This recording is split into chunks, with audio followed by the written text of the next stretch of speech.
এই নসিহতটুকু আমাদের ঊর্ধ্বতন কর্তৃপক্ষের কাছে আমি হাত জোর করে করতেছি, একদম হাত জোর করে। 5টা ডিপার্টমেন্টে এই দেশটাকে শক্তিশালী করতে হবে। কয়টা ভাই? 1 নাম্বার শিক্ষা, 1 নাম্বার প্রত্যেক মুসলমানকে কোরআন এবং সুন্নাহর শিক্ষায় শিক্ষিত করতে হবে। আমি অন্য ধর্ম নিয়ে কথা বলছি না, তারা তাদের মতো দিন পালন করুক। লাকুম দীনুকুম ওয়ালিয়া দিন, লাকুম দীনুকুম ওয়ালিয়া দিন। তারা তাদের ধর্ম পালন করে করুক, আমাদের কোনো মাথা ব্যথা নাই। প্রত্যেক মুসলমানের বাচ্চাকে কোরআন সুন্নাহর শিক্ষায় শিক্ষিত করতে হবে এবং একই সাথে এই যুগকে চ্যালেঞ্জ করার জন্য যত সাবজেক্ট দরকার সব সাবজেক্ট আমাদেরকে শিখতে হবে ইনশাআল্লাহ।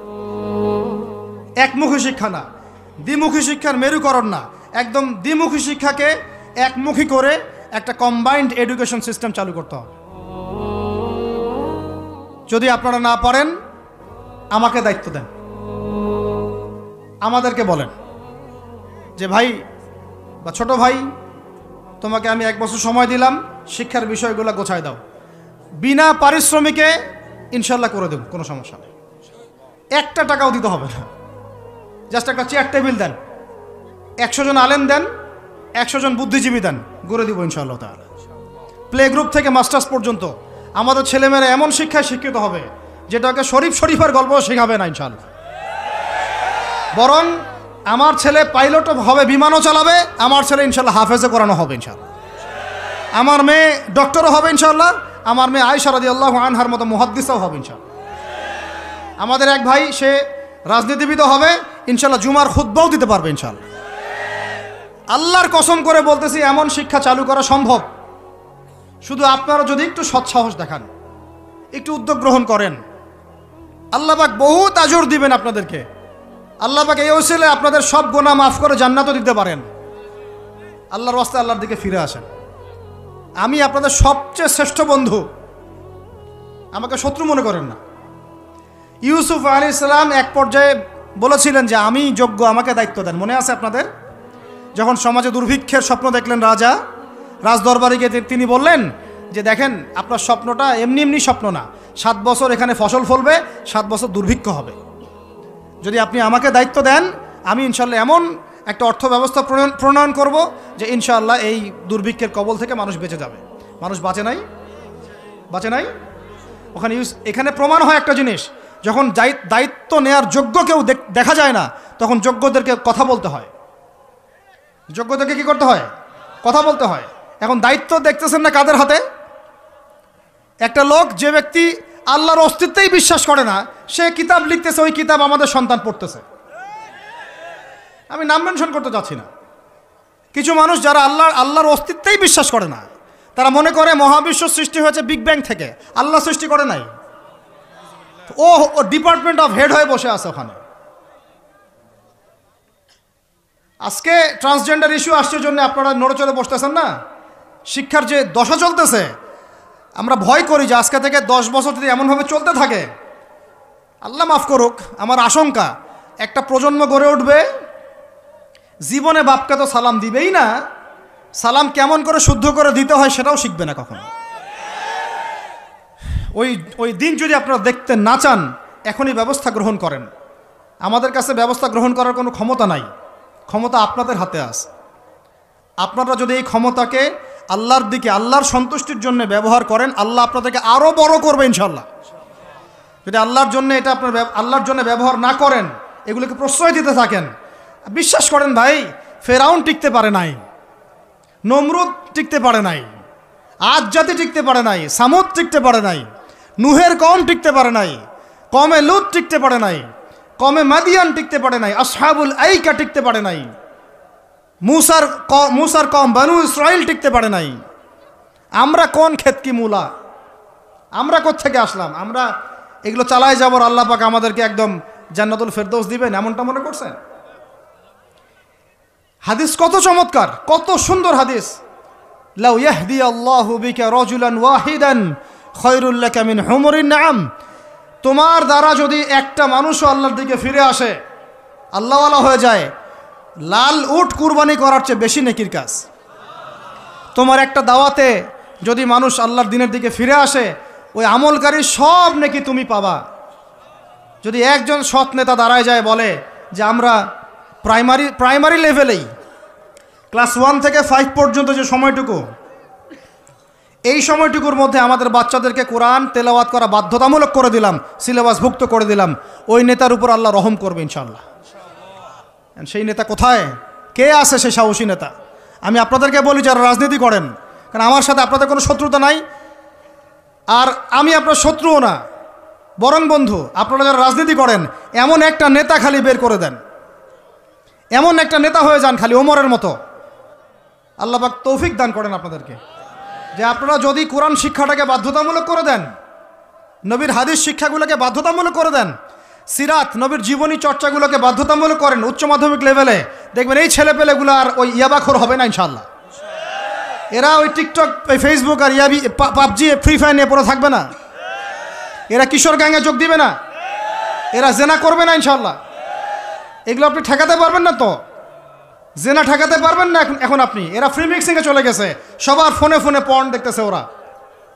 ওরা বাচ্চাদেরকে ধরে ধরে রেপ করতেছে। এখন ছেলে মেয়ের আদমশুমারি যদি করতে পারেন, একটা কুমারিত্ব শুমারি করে দেখেন, 18 বছরের কম কত মেয়ের সতীত্ব নাই, 21 বছরের কম কত ছেলে সতীত্ব নাই, আপনি টেস্ট করে দেখতে পারবেন। এই হলো সমাজের অবস্থা। এখন চলতেছে সমকামিতা। সমকামিতা, আল্লাহর লুতের গজব নেমে আসবে, লুত আলাইহিস সালামের কওমের গজব নেমে আসতে পারে। আল্লাহ হেফাজত করেন আমাদেরকে। সমকামিতা বৈধ করে গিলিয়ে খাওয়ার জন্য ট্রান্সজেন্ডার চালু করতেছে এরা। ছেলে বাইর থেকে ছেলে, মনে মনে মেয়ে, মনটা চায় ছেলের সাথে যৌন সম্পর্ক করতে, নাউজুবিল্লাহ, অথচ বাইর থেকে একটা ছেলে। সমস্যাটা মানসিক না?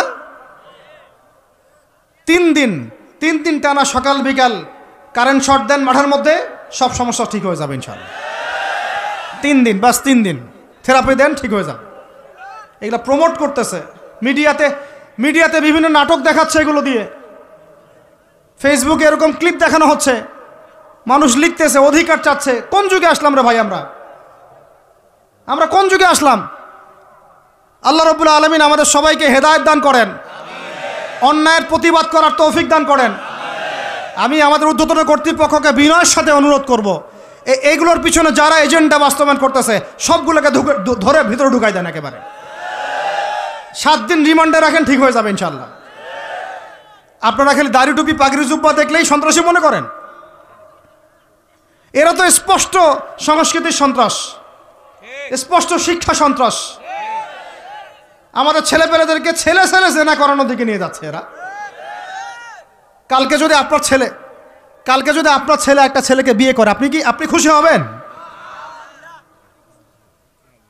আস্তাগফিরুল্লাহ, নাউজুবিল্লাহ। আল্লাহ পাক আমাদেরকে হেফাজত করেন, আল্লাহ পাক আমাদেরকে মাফ করেন। আপনার মেয়ে যদি কালকে একটা মেয়েকে বিয়ে করে নিয়ে আসে, আপনি সমাজে মুখ দেখাবেন কিভাবে? তো এগুলো এখন যদি না থামাই, তাহলে কখন থামাবেন? ওই যে বললাম, সুদ যখন চালু হয়েছিল আমরা সবাই কিন্তু প্রতিবাদ করি নাই। এখন সবাই সুদখোর হয়ে যাচ্ছে দিন দিন। আমরা যে অনেকে তাহাজ্জুদ পড়ে কান্নাকাটি করি, আল্লাহ দোয়া কবুল করো, এইটা করো সেইটা করো। দেখেন দোয়ার বেশিরভাগই কবুল হয় না। কেন হবে? অর্থনৈতিক জীবনে তো সুদ খাচ্ছি, আমি ঘুষ খাচ্ছি, দুর্নীতি করতেছি, হারাম খাচ্ছি, পণ্যের ভেজাল দিচ্ছি। আল্লাহ পাক আমাদের সবার রিজিককে হালাল করার তৌফিক দান করেন। অতএব আমি 5টা কথা বলছি, 5টা ডিপার্টমেন্টে এই জাতিটাকে শক্তিশালী করতে হবে। আল্লাহ পাক তৌফিক দান করেন। 1 নাম্বার শিক্ষা। 1 নাম্বার কি ভাই? এমন কোন শিক্ষা? শুধু একমুখী না, দ্বিমুখী শিক্ষার সমন্বয়। কোনটা? কোরআন সুন্নাহও থাকবে, আবার জেনারেল শিক্ষাও থাকবে। আল্লাহ পাক তৌফিক এনায়েত করেন, আমিন। 2 নাম্বার অর্থনীতি। 2 নাম্বার কি? আমাদের অর্থনীতি এত শক্তিশালী করতে হবে যে আমাদেরকে যেন পশ্চিমাদের কাছে কখনো হাত পাততে না হয়। আমাদের কৃষি দিয়ে আমরা চলবো ইনশাআল্লাহ, আমাদের যাকাত ভিত্তিক অর্থনীতি দিয়ে আমরা চলবো ইনশাআল্লাহ। আমাদের সত্যি এটা সোনার বাংলা, এটা সত্যি সোনার বাংলা। আমাদের জমিতে এমন কোনো ফসল নাই ফলে না, তাই না ভাই? কৃষকের কাছে যে ফসলটা ফলে রুট লেভেল থেকে, ওইটা বাজারে আসতে আসতে 10 গুণ দাম বৃদ্ধি হয়ে যায়, সিন্ডিকেট হয় মাঝখানে। এগুলো বন্ধ করলে আমাদের উৎপাদন খেয়ে আমরা শেষ করতে পারবো না। আমাদের যে পরিমাণ ইলিশ মাছ হয়, এটা আমরা খেয়ে শেষ করতে পারবো না। আমাদের সমুদ্রে যে পরিমাণ সম্পদ আছে না, এটা উঠাইলে আমাদের জাতির মাথাপিছু আরও বেড়ে যাবে। মাটির তলে গ্যাস আছে, আর যেখানে গ্যাস আছে তার মানে কি জানেন? তার মানে তার নিচে তেল আছে। আজ হোক আর কাল হোক তেল পাওয়া যাবে, আর তেল পাওয়া গেলেই দেখবেন আমেরিকা এসে আঁকড়া কাটছে। ওদের কাজই এইটা। তখন বলবে যে, তখন যেই সরকারে থাকুক বলবে সরকার ভালো না, ওখানে গণতন্ত্র কায়েম করতে হবে, আমাদেরকে যাইতে হবে। উদ্দেশ্য কিন্তু সরকার না, উদ্দেশ্য কি? তেল। এটাই তেল চোর, সারা বিশ্বের তেল চোরেরা। আর এই তেল নিয়ে নিয়ে নিয়ে নিয়ে কী করেছে জানেন না আপনারা? এগুলো বলতে গেলে অনেক কথা। নিজের দেশের নিচে বাংকার তৈরি করছে। এই বাংকারে কত গ্যালন গ্যালন তেল যে রিজার্ভ করা আছে আপনি জানেন না। যে তেল যদি বিক্রি করতে হয় তাহলে ডলারেই করতে হবে, তেল বিক্রি করতে হলে এই ডলারেই করতে হবে। তো আরবের শায়েখরা বলেছে ঠিক আছে রাজি, কুল্লু খালাস ইয়া হাবিবি। ওরা বলেছে হ্যাঁ ঠিক আছে, আমরা শুধু তোমাদের কাছেই তেল কিনবো আর কারোর কাছে তেল কিনবো না। শুধু তোমাদের গলফ কান্ট্রির কাছেই তেল কিনবো আর কারোর কাছে তেল কিনবো না। আর তোমরা শুধু ডলারে তেল কিনবা, অন্য কোনো কারেন্সিতে তেল কিনতে পারবা না। টাকা দিলে তেল দিবে না, রুপি দিলে তেল দিবে না, লিরা দিলে তেল দিবে না। যতক্ষণ আপনি এই ডলারটাকে মানে ওই আপনার টাকাটাকে ডলারে কনভার্ট না করছেন ততক্ষণ পর্যন্ত তেল দিবে না। এই যে চুক্তিটা হলো, এই চুক্তিটা হয়েছে বাদশাহ ফয়সালের ইন্তেকালের পরে, বাদশাহ ফয়সালের যুগে। বাদশাহ ফয়সাল, কিং ফয়সাল রাহিমাহুল্লাহ, তার সময় আরব ইসরায়েল যুদ্ধের সময় তিনি তেল বয়কট করেছিলেন। তো এই চুক্তিটার নাম হচ্ছে পেট্রো ডলার মনিটরি সিস্টেম। কি বললাম বলেন? Petro dollar monetary system. এখন বলেন, ওলামায়ে কেরাম তো অনেকে আছেন এখানে, বলেন তো এই চুক্তিটা জায়েজ না জায়েজ? এক সময় কেনা বেচা হতো সোনা দিয়ে, কি দিয়ে? গোল্ড কয়েন দিয়ে, রূপার কয়েন দিয়ে। ওইটা দিয়ে নবী সাল্লাল্লাহু আলাইহি ওয়াসাল্লাম কেনা বেচা করতেন। ওইটার মান কিন্তু কখনো কমে যাবে না, যাবে? কখনো কমবে না।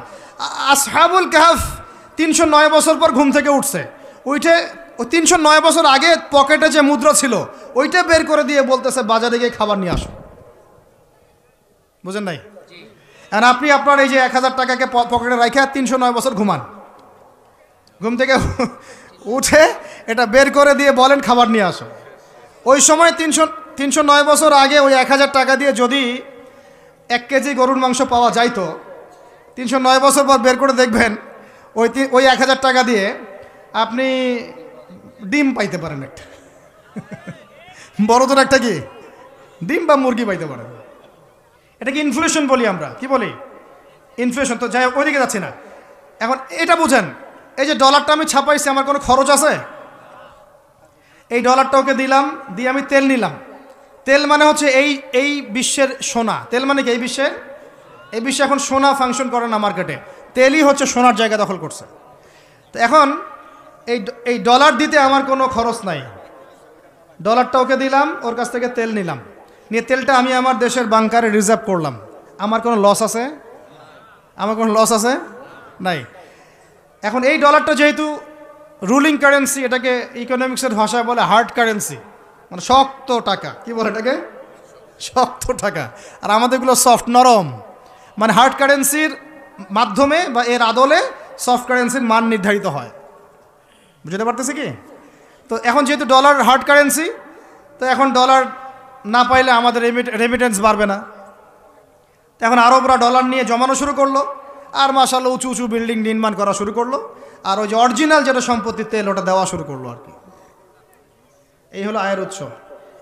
এই চুক্তির কারণে এই পশ্চিমারা এই তেলগুলো রিজার্ভ করে ফেলেছে, পেট্রো ডলার মনিটরি সিস্টেম।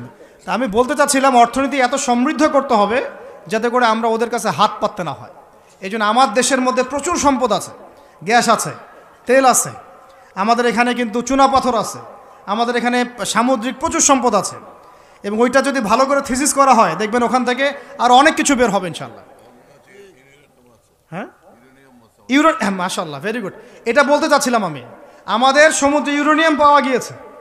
কেমিস্ট্রিতে কারা পড়েছেন? কেমিস্ট্রিতে কেউ পড়েন না এখানে? ইউরেনিয়ামের নাম শুনেন নাই? সবচেয়ে সেরা মূল্যবান ধাতুগুলোর একটা। এগুলো যদি সুষ্ঠুভাবে তোলা হয়, আর যদি দুর্নীতি না থাকে, সরকারি সুষ্ঠু ব্যবস্থাপনা থাকে, সরকারে যেই থাক না কেন, বাংলাদেশ সমৃদ্ধ হবে ইনশাআল্লাহ। এরপর আবার কৃষি আছে, আমাদের জমি মানে সোনা, যা ফলাবেন তাই ফলবে এখানে, যা ফলাবেন। সৌদি খেজুর পর্যন্ত চাষ হচ্ছে এখন এখানে। চিন্তা করা যায়। মাছ, আমাদের বলে না মাছে ভাতে বাঙালি, এই মাছ খেয়ে আমরা শেষ করতে পারতাম না। আমরা তো আমাদের শত্রু নিজেরাই। মাছকে আপনি ফরমালিন দিয়ে নষ্ট করছেন, খাদ্যে আপনি ভেজাল দিয়েছেন, বাজারে আপনি সিন্ডিকেট করে দাম বাড়াইছেন। আমাদের গার্মেন্টস শিল্প, যে পোশাকগুলো আমরা নির্মাণ করি, এগুলো আমাদের পরে শেষ করতে পারতাম না আমরা। এগুলো এখন বেশিরভাগই বাইরে যাচ্ছে। তো অনেক প্রবলেম। এই জিনিসটা এক কথায় উত্তর হচ্ছে, যদি আমরা অর্থনীতি সমৃদ্ধ করতে না পারি, আগামী বিশ্বকে আমরা চ্যালেঞ্জ করতে পারবো না। উপরে যে বা যারাই থাকেন তাদের সাথে আমাদের কোনো দ্বন্দ্ব নাই। আমাদের একটা আহ্বান, উদাত্ত আহ্বান, করজোর অনুরোধ, শিক্ষার সাথে সাথে অর্থনীতি সমৃদ্ধ করার চেষ্টা করতে হবে। এর পথে বাধা কি তাহলে? এর পথে বাধা হচ্ছে দুর্নীতি। বাধা কি বলেন? এই একটা অভিশাপ জাতির উপর থেকে না সরাতে পারলে এই সোনার বাংলা আমরা গড়তে পারবো না ভাই। 50 বছর থেকে আমরা পারতেছি, কিন্তু প্রয়োজনের তুলনায় এটা যথেষ্ট না। আমাদের টপ টু বটম সবাই দুর্নীতির সাথে কম বেশি সম্পৃক্ত হয়ে যাচ্ছে। আল্লাহ পাক আমাদের সবাইকে হেফাজত করেন। এগুলো অন্যের সম্পদ আত্মসাৎ করলে পরে আল্লাহ ইবাদত কবুল করবেন না। আল্লাহ পাক আমাদের সবাইকে সৎ হওয়ার তৌফিক দান করেন, সততা বজায় রাখার তৌফিক দান করেন। আর 3টা জাস্ট পয়েন্ট বলে শেষ করে দিব। 3 নম্বর পয়েন্ট হচ্ছে, আমাদের যুব সমাজকে নিয়ে সত্যিকার অর্থেই একটা কর্মমুখী পরিকল্পনা প্রণয়ন করতে হবে। আমাদের অন্যতম একটা সমস্যা হচ্ছে বেকারত্ব। সমাজের যুবকরা দেখেন না, যে জেনারেশনটা যুদ্ধ করেছিল আমাদের বাংলাদেশের মাটিতে, এই জেনারেশনটা কি তারা পারবে? ওদের কি সেই ফিটনেস আছে? ওদের সেই কি প্রশিক্ষণ আছে? ওদের কি সেই খাদ্যাভ্যাস আছে? ওদের কি সেই চেতনা আছে?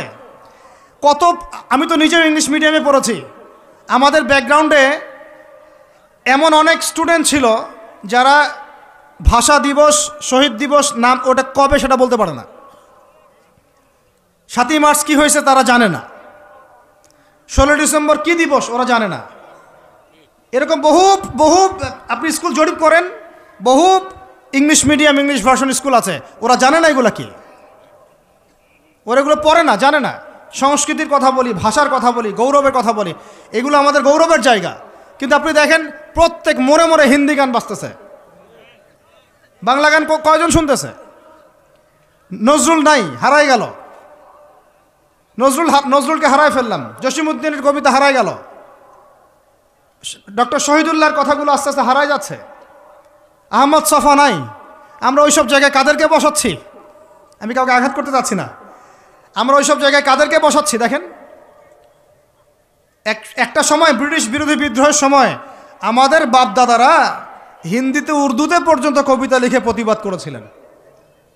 আপনারা অনেকেই জানেন এগুলো, যারা পড়াশোনা করেন তারা তখন বলতেন, একটা ডায়লগ ছিল যে কি জানি, सरफरोशी की तमन्ना अब हमारे दिल में है, देखना है जोर कितना बाजुए कातिल में है। মনে নেই আপনাদের অনেকের? মানে স্বাধীনতার তামান্না আমাদের মনের মধ্যে আছে, খালি দেখার বাকি যে কাতিল বা জালেমের বাহুতে কত শক্তি আছে। কি কবিতা ছিল ওই সময়কার। তো আমরা এগুলো হারাই ফেলতেছি। আমাদের ইয়াং জেনারেশনকে যেমন করে কোরআন সুন্নাহ শিক্ষিত করতে হবে, দেশ, জাতি, ঐতিহ্য, সংস্কৃতিতেও বলিয়ান করতে হবে। একই সাথে ওদের বেকারত্ব দূর করার জন্য কর্মমুখী পরিকল্পনা গ্রহণ করতে হবে। এদেরকে কাজে লাগান। বেকার বসে আছে, অলস, সারাদিন মাথার মধ্যে দুনিয়া শয়তানি, সারাদিন মোবাইল, লুডো খেলে, পাবজি, ফ্রি ফায়ার, এগুলো কাজ নাই, কোনো কাজ। আল্লাহ পাক আমাদেরকে এই ফিতনাগুলো থেকে হেফাজত করেন, আমিন। আর এই জায়গায় আমাদের এই স্বজন প্রীতি এগুলো ত্যাগ করতে হবে। প্রতিভা যার তাকে মূল্যায়ন করতে হবে। যদি আমার প্রতিভা থাকে আমাকে চাকরি দিতে হবে, ওই ভাইয়ের প্রতিভা থাকে তাকে চাকরি দিতে হবে। ওই ভাইয়ের প্রতিভা আছে, সে রিটার্নে ফার্স্ট হয়েছে, ভাই ভালো করেছে, ওকে অগ্রাধিকার দিতে হবে। কেন আমি দল করে বলেই আমার চাকরিটা হবে? কেন আমার মামা অমুক, খালা অমুক, খালু অমুক বলেই চাকরিটা হবে? কেন হবে? এই অন্যায় যদি চলতে থাকে আল্লাহর গজব নেমে আসবে। আর বিশ্বাস করেন, এই যে ট্রান্সজেন্ডার এগুলো কথা বলছেন না, এগুলো আল্লাহরই গজব। কার গজব?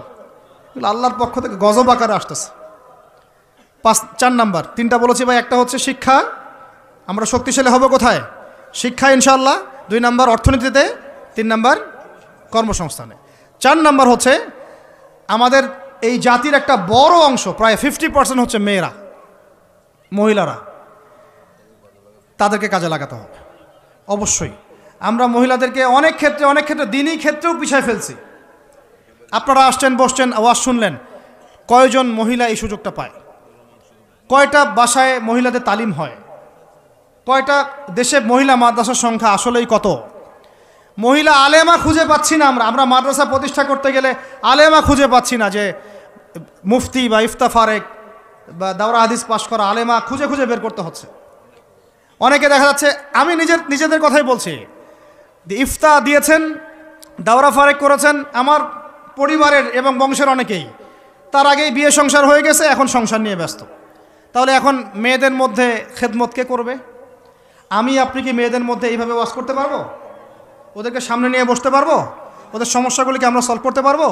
তাহলে আপনার বোনকে দায়িত্বটা পালন করতে হবে, আপনার মেয়েকে বা আপনার স্ত্রীকে। তো সেক্ষেত্রে তো আমরা সেরকম স্ত্রী, সেই মেয়ে, সেই জেনারেশন তৈরি করতে পারছি না। অনেক আলেমের স্ত্রী পর্যন্ত দুনিয়াদার হয়ে গেছে এখন, সোনা দানা গয়নাগাটি ভ্রু প্লাক ফ্যাশন এগুলো করতেছে। হ্যাঁ, তো এগুলো থেকে আমাদেরকে বের হয়ে আমাদের স্ত্রীদেরকেও খাদিজা আয়েশা রাদিয়াল্লাহু আনহুমা তাদের মতো করে দ্বীনের পথে সহযাত্রী বানাতে হবে। আল্লাহ পাক তৌফিক দান করেন। আল্লাহ পাক আমাদের এই পুরো মা বোনদেরকে হেদায়েত করেন, তাদেরকে খাস পর্দায় থাকার তৌফিক দান করেন ইনশাআল্লাহ। আমাদের এই যুবকরাই সোনার বাংলা গড়বে ইনশাআল্লাহ, ইনশাআল্লাহ তাআলা।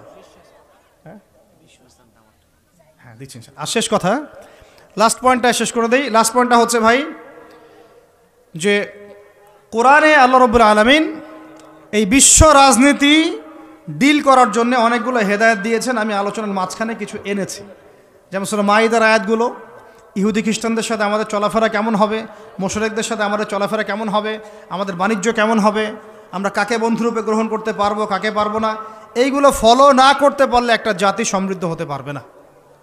আল্লাহ রাব্বুল আলামিন আমাদেরকে শিক্ষা, অর্থনীতি, যুব সমাজের উন্নয়ন, নারী জাতির উন্নয়ন এবং বিশ্ব অর্থনীতিতে সর্বোচ্চ সাফল্য অর্জন করার তৌফিক দান করেন।